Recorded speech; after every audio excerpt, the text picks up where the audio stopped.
asalaamaaleykum wa rahmatullahi wa barakaatu mbokki Sénégal seen mbokk Makhtar Sarr tey ci alxames ji laa soog di jot plainte bu Wally Seck gannaaw boo xamee ne annoncé woon na ko fan yële ñaari fan yëpp mbokk yu bari ñu ngi may woo di ma wax ne dégg nañ ne Wally Seck def la plainte waaye jotaguma ci woon niñ ko gisee woon noonu laa ko gisee niñ ko doon déggee noonu laa koy déggee mais tey ci alxames ji laa jot plainte bi mi ngi nii ma téye sama loxo muy citation directe nga xam ne ni man la ci cité ak Jupiter Diagne bi nga xam ne moo jiite DTV ak groupe Excaf woonu ci tribunal ci kanamu procureur le 11 août incha allahu taala ma leen di wax nag ne jot naa ci ak xol bu sedd guy ni ma ko bindee sama page Facebook ak kontaan lool waaw ak kontaan lool bi ma jotee plainte ak citation directe ci lan laa ko jotee ci waaru diine ci lan laa ko jotee ci dénoncer lu bon ci lan laa ko jotee ci bañ ñu promouvoir ak ngóor jigéen ci Sénégal bañ ñu promouvoir ak ngóor jigéen ci Sénégal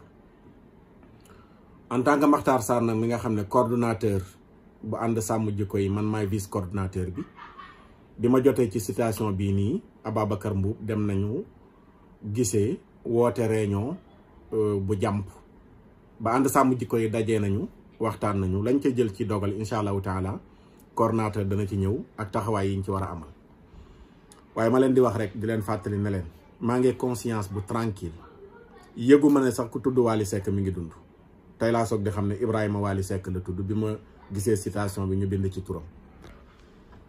may wax la mu waxoon dafa waxoon bi muy def vidéo bi ne bu ko kenn ñaan njekk ci pour mu dellu ginnaaw ci li mu nar ma ne maa ngi waxaat lu ni mel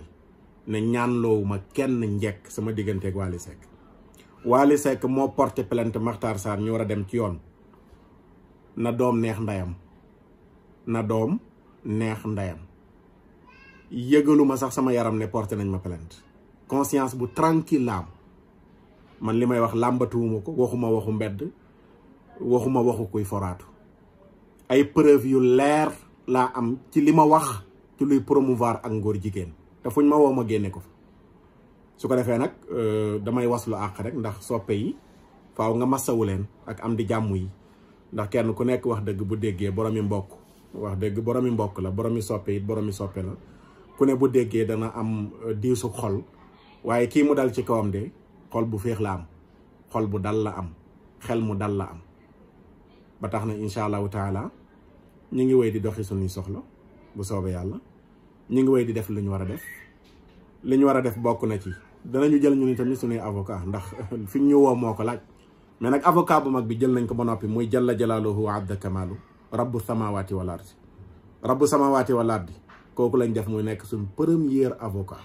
te jël nañ ko ba noppi in tansurullaha yansurkum ñun loolu la ñu gëm dañoo gëm ne li nu nekk ci waaru yàlla la nu nekk kon suñu premier avocat suñu borom lay doon loolu moom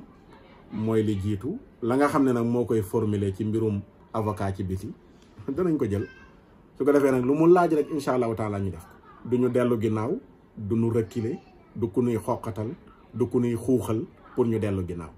dañu yor benn agenda boo xam ne dañ koy dérouler mooy dañoo bëgg Sénégal zéro góor jigéen bañ fee taxawal loolu lañ bëgg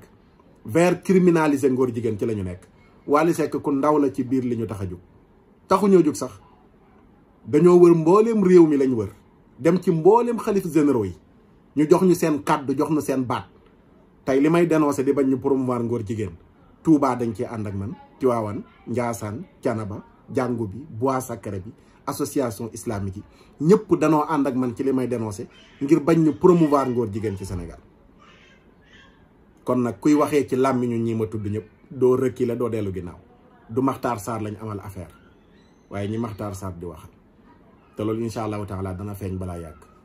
jërë ngeen jëf ñi ngi jéggalu bu baax a baax kàddu yi wasalaam